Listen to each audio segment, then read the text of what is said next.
Thank you.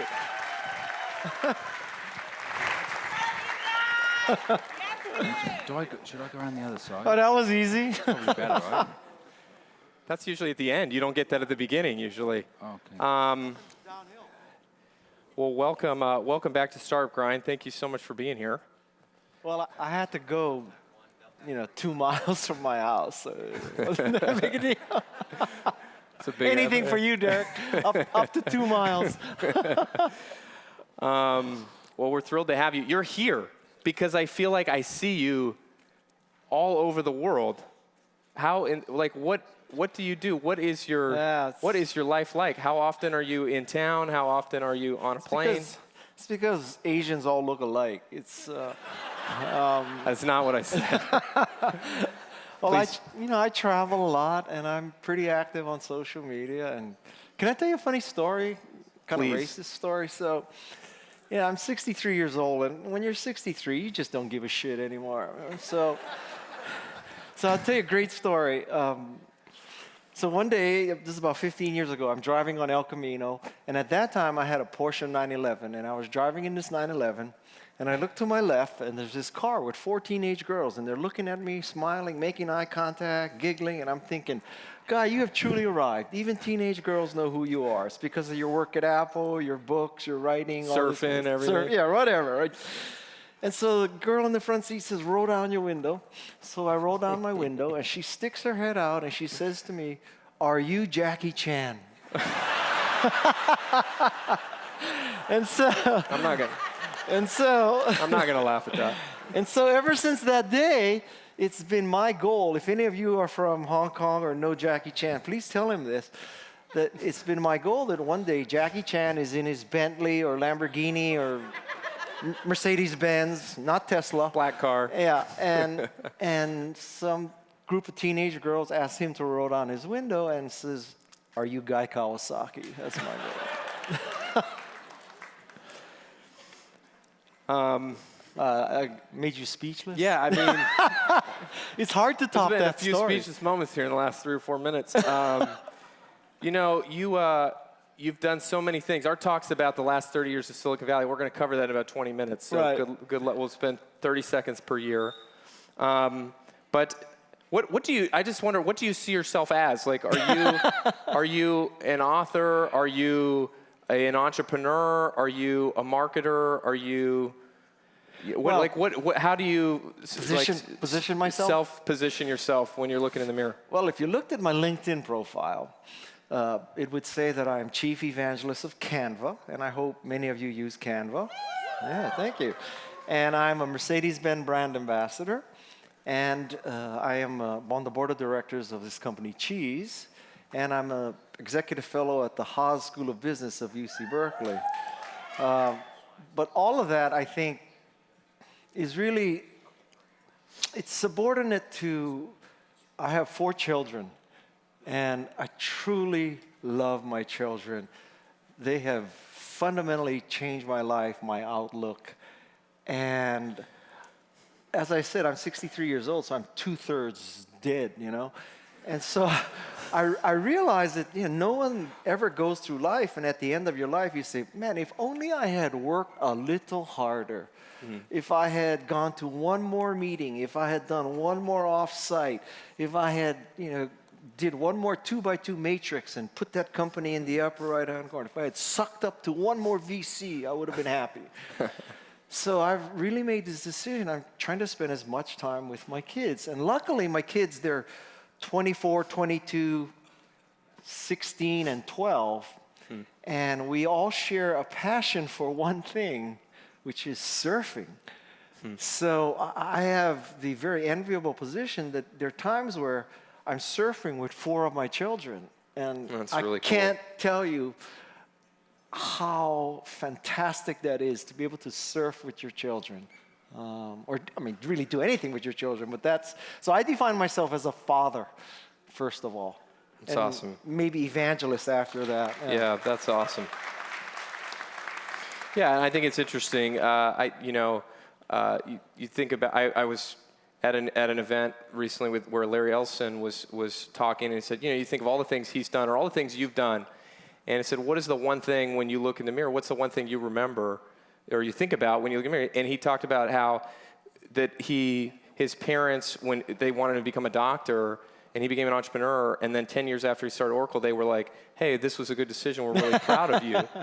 But of all the things he's done or all the things you've done, that your family, your kids, that's the thing that means the most to you. It's an interesting, for a lot of people here that are like, you saw these entrepreneurs up on stage a minute ago, fighting for their lives, right? And it's hard to put yourself in that position when you're fighting for your life. But ultimately, that's what's important. Listen, I don't want you to, think I'm some kind of saint or something, but when I was their age, all I was doing was working too. So I think it's a price you pay. It's a stage you go through, and hopefully you come out on the other side, as a decent human being. Yeah. It's not a guarantee. Not a guarantee. So I've been fortunate, and have a great family, a great wife.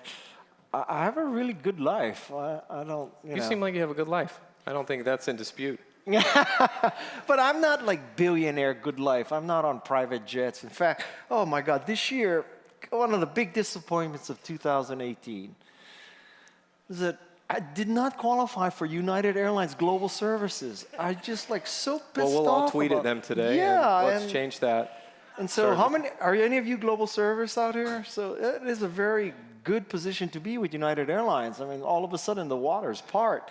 And it's kind of a secret society. You have to travel a lot and at a lot of full fare. And they don't exactly tell you the algorithm. So I found out you can, quote, appeal the decision. So I appealed the decision, and they said, well, Mr. Kawasaki, if between March and June you spend $15,000 with us, we'll reinstate your global service. That's a lot of money. I mean, that's not flying to LA once a week. I mean, that's a lot of money. So that's my big disappointment of the year so far. It's not so bad. This is like a 1% problem. Not so bad in the grand scheme. What parts of the Valley have remained the same in your mind, the biggest parts of the last 20 or 30 years with all the ups and downs? So I think the Valley, the beauty of the Valley is that people see the glass as half full. And they're always thinking, there must be a better way. And whether it's Steve and Woz in a garage asking, well, why do you have to work for a large company? Why do you have to go to a university? Why do you have to work for the government to use a computer? There must be a better way. Why don't we start Apple, right? And Jerry and David saying, there must be a better way to organize the internet, so we create Yahoo. Or there must be a better way to share videos, so we create YouTube. Or there must be a better way to, share our college experience, or there's Facebook or Canva. There must be a better way to create graphics. And that's what I love about the Valley, that it is full of optimism to the point of delusion. And that's what it takes to be an entrepreneur. And if you were to sit down and rationally look at what many people are trying to do or thinking to do, it's not rational. Mathematically, they'll fail. And yet, some of them succeed. There's a great story. I forget it's a mathematician from UC Berkeley. And the story goes that, one day he was late to class. He sees 3 math problems on the blackboard. He copies them down thinking that's homework. And then he goes and then he solves them. And then come to find out that was an example of math problems that had not been solved ever. But he thought it was just homework, and he solved it. And then he was worried about his doctoral dissertation, and the professor said, just put those 3 things in a binder, and that'll be your dissertation. And that's a great story. If you don't know it's impossible to start Apple or to start Lyft or to start Tesla, if you don't know it's impossible and you try, you might succeed. And that's the beauty of Silicon Valley. Do you think with all of the, the world has changed dramatically, there's a lot of things that are different. Well, let's just start there. What things do you see that have become, different over the last 20 or 30 years? Well, I think it's gotten better for entrepreneurs because most of what entrepreneurs need is either cheaper or free. So now, we may have to take hardware out of that equation because that's still a tough road to hoe. But for a software company, you don't buy servers anymore. it's all in the cloud. It's with Amazon or Google or Microsoft. You don't have to spend so much on marketing. Thank God for social media. Social media is fast and free and ubiquitous. I would even make the claim that too much money is the enemy of too little money. I mean, when you have too much money and you try social media, you probably will fail because you're not thinking right. So social media and marketing is fast, free, and ubiquitous. Many of the tools are open source or free. So if you go down the list, you don't need to buy hardware. Your tools are free or open source. Your marketing is free or social media. You're using virtual teams. It's a lot easier to start a company. Now, having said that, because the barriers are so much lower, there's much more noise. Yeah. But I think that I would rather have a situation where there's too much competition and too much noise than there are artificial barriers to entrepreneurship. And then you throw in the other equation, which is sort of the Kickstarter phenomena. So you need less money, and there's alternate forms of raising money with Kickstarter and crowdsourcing and crowdfunding. So all in all, it's a great time to be an entrepreneur. Are we launching the Guy coin today? Are you doing an ICO on stage? No, there's no Guy coin. One thing that's been in the news a lot lately is just founder behavior and sort of people being much more accountable for, some of the dumb things that they do. And, you famously worked for Steve Jobs, yes, who was a notoriously difficult person to work with and had, did some interesting things at times. Do you think he, if a young Steve Jobs today, does he change his behavior? Does he thrive in this environment? Does he just be who he is? What do you think? I think if you put Steve Jobs on a desert island naked, famished with nothing on, nothing, he would start a country. I mean, he's a rare bird. I owe a lot of where I am in my life to him.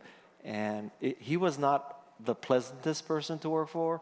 He was very demanding. But I think as you look back in your life, I hope you come to this conclusion. As you look back in your life, the people that you learned the most from were probably the toughest. And whether that is a boss or a teacher, when you're in school, you think, oh, I want the easy teacher, easy assignment, easy grader, easy all that. But then when you look back, and I look back on my education, it was the hardest teacher that taught me the most. And so Steve Jobs was the hardest boss. My favorite Steve Jobs story is that one day I'm in my cubicle, and he shows up with someone I had never met before. And he says, Guy, what do you think of this company called Noware, Knoware? It was an educational software company. I said, well, Steve, it's kind of a mediocre company. It has a mediocre product. The product doesn't take advantage of graphics and color, none of the Macintosh user interface. It's simply drill and practice, 2 + 2 = 4, right or wrong. And so it's not very strategic for us. And Steve says to me, I want you to meet the CEO of Noware. So, that's what it was like. And so in a sense, you had to show up every day proving, that you were good. And the thing about Steve was that this is back in the mid-'80s, okay? So this is way before political correctness and, all this kind of affirmative action, all that. I can tell you something. Steve Jobs did not give a shit about your religion, your gender, your sexual orientation, your race, your religion, anything. He did not care. All he cared about was competence. Can you do the job? And he was amazing. He was way ahead of his time. And if you look at the direct reports in the Macintosh division, almost all were women. And he was so far ahead of his time. He was just blind to variables, except bozo, not bozo. That was the variable he cared about. We should be so lucky to have more people like him. When you talk about that, like you had to continually prove yourself again, again, again. You have an experience like that. You're like, hey, like I'm here. I'm in his good graces today. Did you feel like the very next day, like I have to come just as hard, just as hungry, because I could drop right down really fast? Every day was an adventure. Yeah, it was. But it sounds harsh and everything, but man, I wouldn't trade those days. It was great times. Sure. It was a great. I hope all of you have a chance to work for a Steve Jobs once in your life, And I don't know him personally. I don't think I've even met him, but I think that Elon Musk may be the closest thing there is to a Steve Jobs today. Yeah. What's 30 years? Have you had any? I mean, we see all this success from you. We've read your books. We've seen your presentations. We've seen what you've done advising these companies. Have there been failures along the way? Oh, my God. I don't need to get into too many of them, but we only have 7 minutes I and know. 36 seconds. So I've had a lot of, well, first of all, I don't consider myself this, fantastic success. It's not like I'm a billionaire. It's not like I created a, large publicly traded company. It's not like I've invested in any of those. Having said that, my record significantly improved in the first week of January when Canva closed around at a post $1 billion valuation. So that helps, my track record. But having said that, I think I've hit a lot of singles and doubles. I haven't hit home runs and Grand Slam home runs. So I don't want you to cry for me, but it's not like, I don't consider myself in the Larry Ellison, Steve Jobs, Bill Gates, era. I wrote books, I make speeches, I've been, somewhat successful and stuff, but I've had a good life. If I died tomorrow. this is not the end, right? I feel like we've kind of had a moment here. Well, I mean, I've come to grips with my mortality. We should really launch Guy Coin if this would be the time to do it. Do you want some of my stem cells? One stem cell for every coin. It's just, I think that people and even companies, as they get to a certain stage, they should become mensch-like. And that is a very important word. It's hard to define that.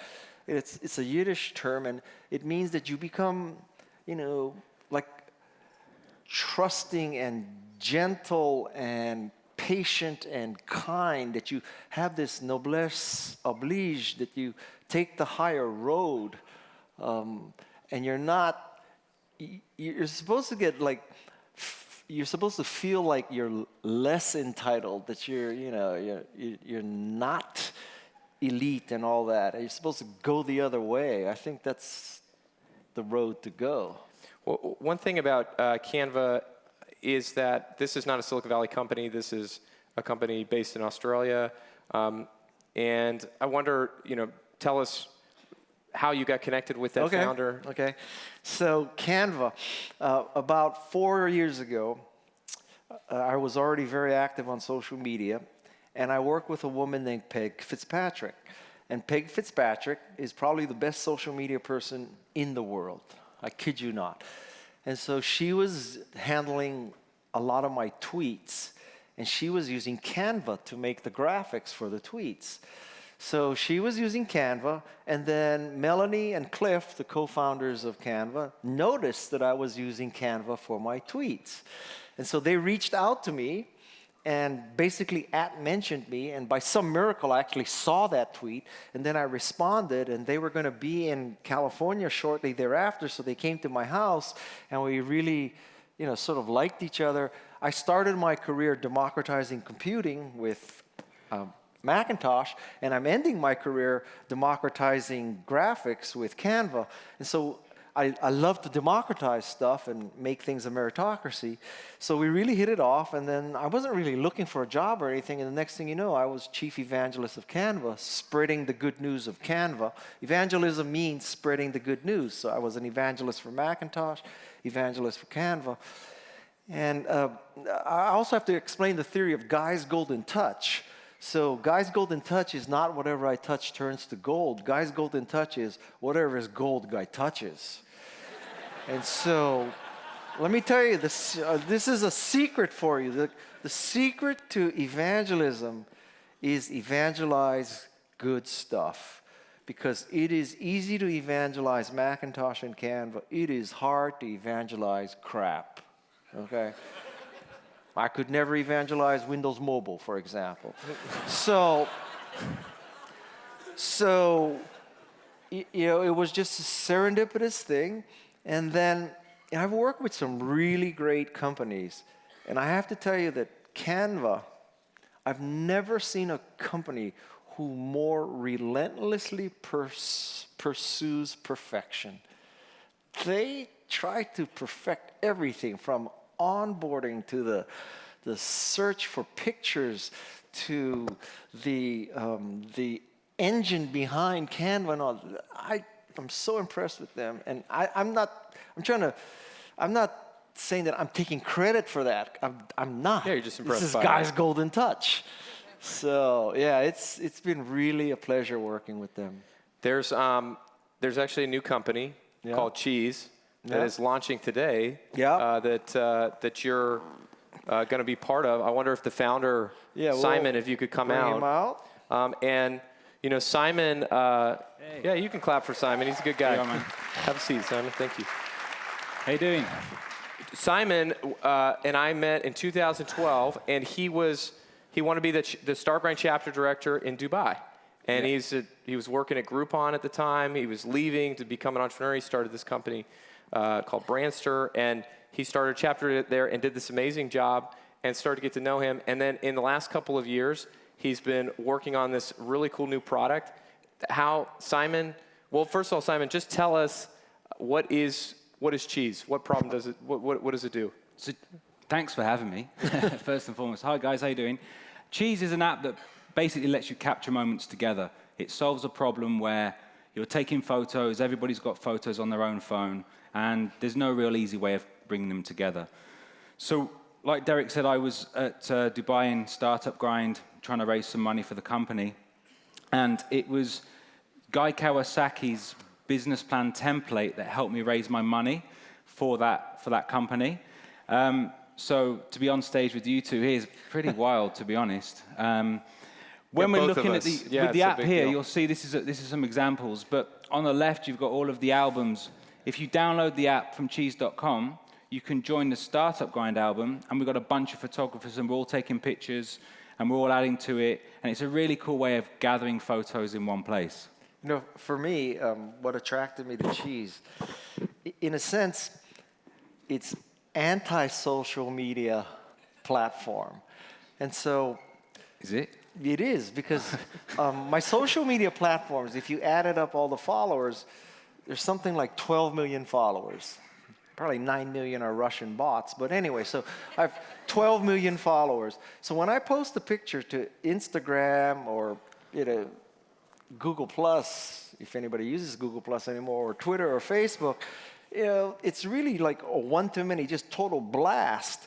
But there are many situations where I don't want to blast it to 12 million people. I don't even want to blast it to 10,000 people or 1,000 people. So maybe we can switch to my phone, and I'll show you how I use Cheeze. So this is my phone. Whoa, this is a live demo. And this is a live demo. Okay. In the tradition of Steve Jobs, you have to all get off Wi-Fi right now for this demo to work. So there's sort of three fundamental pages in Cheeze. So this is the album page. If I swipe to the left, this is my timeline. This is all the stuff that's happening into albums that I'm a member of. And then I'll go back to the albums. And going the other way is where it's a camera. So now if I took a picture like this of the audience, and I will pick an album, and I will put it in the Global 18 album, and I publish it. So now I've just published a picture to this album. But let me show you my real use case. So I have a Kawasaki family album, and there are only 6 people in this, the 6 people in my family. So there are pictures in here that are not suitable for Instagram or Google or Twitter or Facebook. They're private. Right, so, this is, I don't know why my son took a picture of his breakfast, and this is my wife getting an award, and this is my daughter climbing a rock, and this is my son standing in front of his father's poster out in the hall. My son just moved to LA, so he showed us his house. I looked at this picture, I said, shit, my son took my favorite leather seat, and then he took my surfboard cover. And this is another picture of his mess here. And this is my other son. And this is where my son forgot his beanie, so I took his beanie. This is my son's girlfriend helping him pack the U-Haul truck, loading the U-Haul truck, getting the U-Haul truck. This is me getting a surfboard. So this is me. These are the rides I caught on a certain day surfing at Santa Cruz. So these kind of pictures are not exactly Instagram quality. Right. You know, but I want to show. But for that group of people, To those these are the most 6 people, important right. photos they could probably get. So I have an album for my family, and I have an album for my friends who I surf with. So this is a series of pictures just for the people I surf with. Not the same as the pictures for my family. So for me, what Cheeze enables me to do is have one album for my family, one album for my surfing buddies, one album for the people I work with, one album for us at Cheeze, and then I can really selectively share photos and things. But and I think it's it's very just, useful. I think just because everybody asked me how I met Guy, because as Derek said, I was a startup grind chapter director in Dubai. And I actually got introduced by Guy through the manager of the Apple store in Palo Alto. This is a great story. Yeah. It's a great story. I would probably run out of time, but you talk too much, Jackie. So Yeah, anyway, what are, what are you gonna do? Not invite us back? I don't know. So it was the last Startup Grind event last year, and I'm in the Apple store in Palo Alto, and I'm trying to buy these AirPods. So I meet the manager, I talk to him, we hit it off, and then I'm back here in San Francisco for Facebook conference, and I messaged him and I said, hey, Bahar, do you want to meet for a coffee? He said, sure. So I meet him, we grab a coffee, and he said, why are you in San Francisco? I said, well, I'm at the Facebook conference, and I'm trying to launch this app called Cheeze. He said, well, I don't know much about apps, but I've got a friend of mine that does. Maybe I'll see if he's free. So he pulls out his phone, he sends a few messages, they're laughing, they're joking, and I'm, what's going on? He goes, listen, he's free. Can you meet him at 1 p.m. today in Stacks in Menlo Park? I'm like, oh, yeah, sure. By the way, I don't know who this person is at this point. He just like, I know he's called Guy. So I go to Stacks, I'm sat down, I'm having a coffee, and I'm on my laptop, and bear in mind, I've raised my first round of funding from GuyKawasaki.com template. And I'm sat having my coffee, and Guy Kawasaki walks in, and I'm like, damn, there's Guy Kawasaki. And he sits at my table. Or Jackie Chan. Or Jackie Chan. And I'm like, he's like, hey, Simon. And I'm like, hey, Guy. He's like, you got a product you want to show me, is it? I'm like, yeah. Why are you here? And he's like, oh, my friend Bahar introduced me.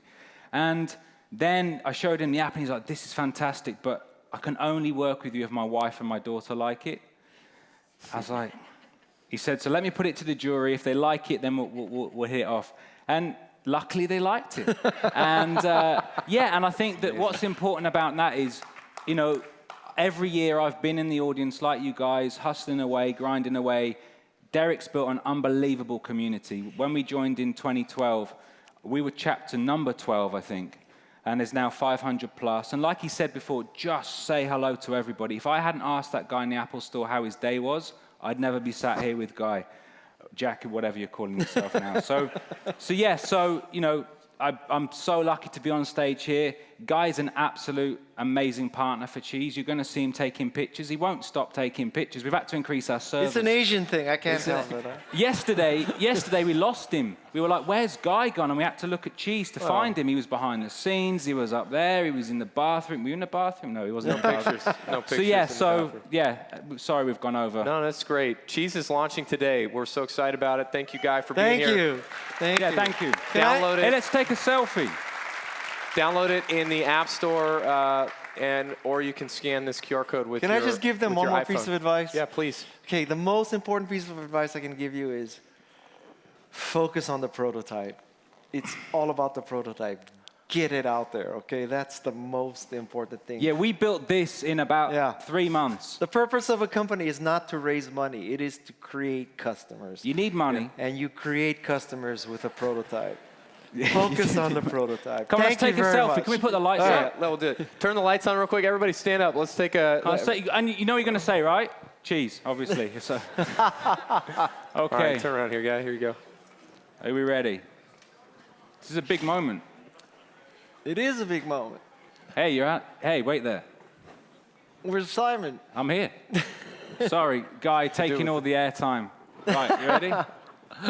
There's 2 in this company, bro. Right, you ready? need longer arms, 3, Simon. 2, 1, cheese. Okay, thanks you guys. Thank you. Good luck. Thank to you. Download the app.